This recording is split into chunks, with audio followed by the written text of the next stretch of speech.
জাতীয় নাগরিক পার্টির এনসিপি উত্তরাঞ্চলের মুখ্য সংগঠক সার্জিস আলম বলেছেন, যাদের বিরুদ্ধে আমরা একদিন রাস্তায় নেমেছিলাম, দুর্ভাগ্যজনকভাবে তারাই আবার ফিরে এসেছে রাষ্ট্রের গুরুত্বপূর্ণ সিস্টেমে। বৈষম্য বিরোধী ছাত্র আন্দোলনের কেন্দ্রীয় কমিটি ছাড়া সারা দেশের সব কমিটির কার্যক্রম স্থগিত করা হয়েছে।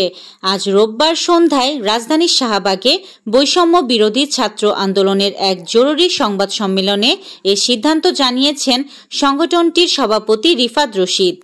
চাঁদাবাজির মামলায় বৈষম্য বিরোধী ছাত্র আন্দোলনের বহিষ্কৃত 4 নেতার 7 দিনের রিমান্ড মঞ্জুর করেছেন আদালত।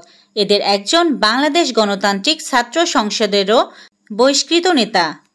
মৎস্য ও প্রাণী সম্পদ মন্ত্রণালয়ের উপদেষ্টা ফরিদা আক্তার বলেছেন, মব সৃষ্টি যেসব কারণে হয় সেই কারণগুলোকে আমাদের অ্যাড্রেস করতে হবে এবং সেটিই করা ভালো বলে আমি মনে করি। সরকার এখানে কোনো ধরনের বাড়তি দমনমূলক ব্যবস্থা নেওয়ার পক্ষপাতী নয়।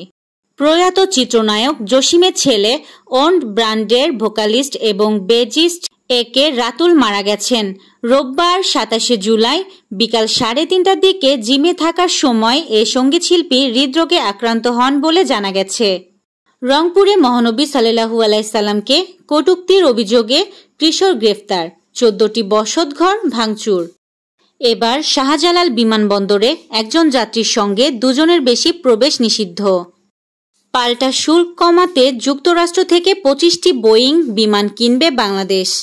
থাইল্যান্ড ও কম্বোডিয়ার সংঘাত আরও দীর্ঘায়িত হওয়ার আশঙ্কা। ভারত পাকিস্তান দ্বিপক্ষীয় সিরিজে খেলে না, তাহলে টুর্নামেন্ট কেন? প্রশ্ন আজাহার উদ্দিনের। নিষেধাজ্ঞায় খেলতে পারেননি মেসি, খেপেছেন কোচ।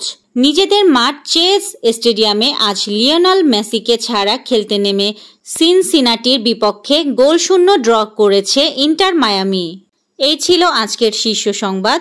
ছিলাম আমি ইয়াসমিন আক্তার, সুরমা টিভি 24।